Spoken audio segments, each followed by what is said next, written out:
மாணவர்களே, நேற்றைய பாட வேளையில நம்ம இலக்கண பகுதியில உயிரெழுத்துக்கள், மெய்யெழுத்துக்கள் மற்றும் அதனுடைய வகைகளை பார்த்தோம் இல்லையா?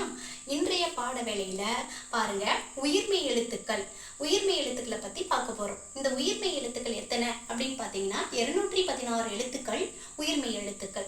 இது எப்படி தோன்றுது அப்படின்னு பார்த்தீங்கன்னா, இந்த உயிரெழுத்துக்கள் 12 எழுத்துக்கள் இருக்குது. அந்த உயிரெழுத்துக்கள் 12 உங்களுக்கு தெரிந்தது தான். ஆ முதல் அவ் வரை உள்ள எழுத்துக்கள் உயிரெழுத்துக்கள். சரிங்களா? அடுத்தது மெய்யெழுத்துக்கள் 18. அந்த மெய்யெழுத்துக்கள் என்னன்னு பார்த்தீங்கன்னா, இக்கு முதல் இன்னு வரை உள்ள 18 எழுத்துக்களும் மெய்யெழுத்துக்கள். சரிங்களா? இவை இரண்டும் உயிரெழுத்துக்கள் 12 மெய்யெழுத்துக்கள் 18 சேர்ந்து 30 முதல் எழுத்துக்கள் அப்படின்னு பார்த்தோம் இல்லைங்களா? அந்த 30 எழுத்துக்களையும் சார்ந்து வருவது தான் இந்த உயிர்மெய் எழுத்து. சார்ந்து வருவது தான் இந்த உயிர்மெய் எழுத்துக்கள். எப்படி அது அப்படின்னு பார்த்தீங்கன்னா பாருங்க, இங்க மெய்யெழுத்துடைய வரி வடிவத்தையும் உயிரெழுத்துடைய ஒளி வடிவத்தையும் சேர்ந்து பிறப்பது தான் இந்த உயிர்மெய் எழுத்து. மெய்யெழுத்து இங்க எக்ஸாம்பிள் பார்த்தீங்கன்னா, இக்கு கூட்டல் ஆ கா. பாருங்க, இக்குன்ற வரி வடிவம் இருக்குது. அடுத்தது கா அப்படின்னு ஒலிக்கும் போது இந்த ஆன்ற உயிரெழுத்து அதனுடைய ஒளி வடிவமும் வருது இல்லைங்களா? இக்கு கூட்டல் ஆ என் கா, இதுதான் உயிர்மெய் எழுத்து. சரி, இந்த உயிர்மெய் எழுத்து கா முதல் நா வரை இந்த முதல் வரிசையை நம்ம இங்க எழுதியிருக்கோம். பாருங்க, கா ங ச ஞ ட ந த ந ப ம ய ர ல வ ழ ள ர ந. இப்போ இந்த உயிர்மெய்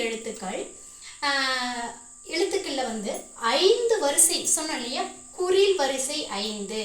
எது? கா வரிசை, அப்புறம் கீ வரிசை, கூ வரிசை, கே கோ.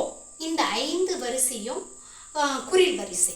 சரிங்களா? அதே நெடில் வரிசை அப்படின்னு பார்த்தீங்கன்னா 7 வரிசை நெடில் வரிசை வரும்.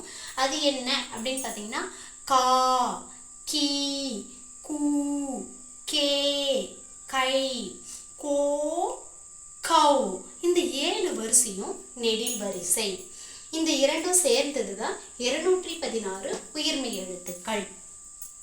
சரிங்களா? இன்றைய பாட வேளையில உயிர்மெய் எழுத்துக்களை பத்தி நீங்க தெரிஞ்சிருப்பீங்கன்னு நினைக்கிறேன். இந்த மாதிரி வாய்ப்பாடு தெரியலனா நீங்க வாய்ப்பாடு எழுதி பாருங்க. இது போலதான் நீங்க வாய்ப்பாடு எழுதி பார்த்தீங்கன்னா உங்களுக்கு உச்சரிக்கிறதுக்கு எளிமையா இருக்கும். இக்கு கூட்டல் ஆ கா, இங்கு கூட்டல் ஆ ஙா, இச்சி கூட்டல் ஆ சா. இந்த மாதிரி நீங்க உச்சரிக்கும் போது இந்த எழுத்தினுடைய வரி வடிவம், அடுத்தது ஒளி வடிவம் சரியாக உச்சரிக்கணும். எழுத்துக்கள் 2 வகைப்படும். ஒன்று முதல் எழுத்து, இன்னொன்று சார்பெழுத்து. சரிங்களா? இப்போ நாம் இந்த பாட வேளையில சார்பெழுத்துக்களை பத்தி பார்க்க போறோம்.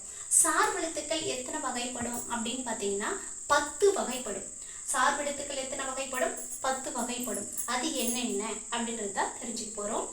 ஒன்று உயிர்மெய், அடுத்தது ஆயுதம், உயிரில விடை, ஒற்றல விடை, குற்றிய லிகரம், குற்றிய லுகரம், ஐகார குறுக்கம், ஔகார குறுக்கம், மகர குறுக்கம், ஆயுத குறுக்கம் என சார்பெழுத்துக்கள் 10 வகைப்படும்.